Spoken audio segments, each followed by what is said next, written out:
So Theresa May, she's speaking in Parliament, talking to MPs about the summit that happened last week and this problem of the status of British and EU nationals post-Brexit. What more can you tell us?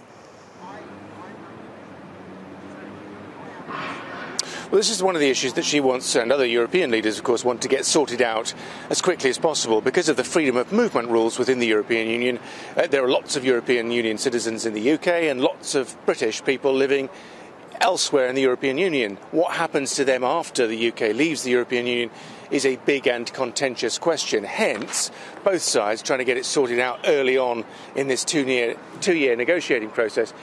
She's fleshed out to a certain extent some of the proposals that she made directly last week to European leaders, but essentially it's the same deal. She's offering anyone who is currently from the EU, resident in the UK, settled status if they've been here for 5 years. And if you're here as a Spaniard or a French person or a German person before the cut-off date, and we don't know when that is, you are allowed to stay and build up that 5-year residence and then achieve settled status at the end of that.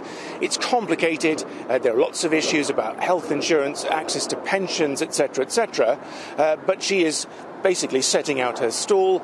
She had a fairly mixed response to it last week in Brussels. She's certainly spinning it positively in the House of Commons behind me, saying that the individual European leaders that she spoke to thought it was a good basis for future negotiations. But make no mistake, Juliet, there's going to be some tough talking about this in the next few months. You mentioned the reception that she got in Brussels last week. You were there covering this story for us in Brussels.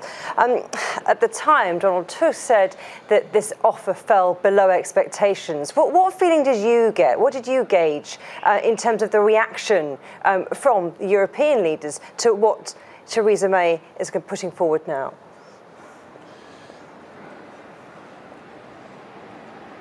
The big thing to remember about all European Union summits is they're a collection of national political leaders talking with one eye and one ear on their domestic political audiences. And of course, don't forget, there are lots and lots of Europeans from across the European Union living and working in the UK, doing very well, and that suits many of the governments in the European Union. Those political leaders want to protect the rights of their citizens living and working in the European Union.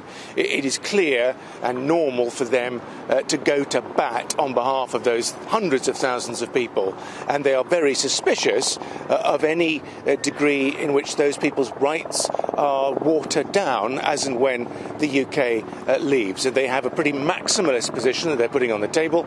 They don't really want to see any of their rights watered down in any way. I think in general terms, there is enough mutual ground for some kind of deal to be worked out pretty quickly. It is one of the priorities of both sides.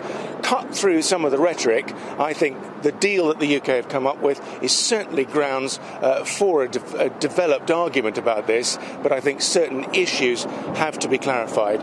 One of the big ones is when the cut-off date is. The next big one, I think, is to what extent Europeans living in this country after Brexit are under the jurisdiction of the European court rather than the British legal system, which is what the British want. That could be a sticking point. Simon, you talk about mutual ground, so let's talk about the deal of the day.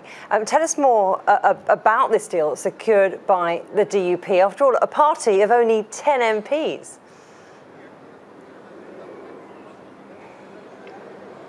That's right.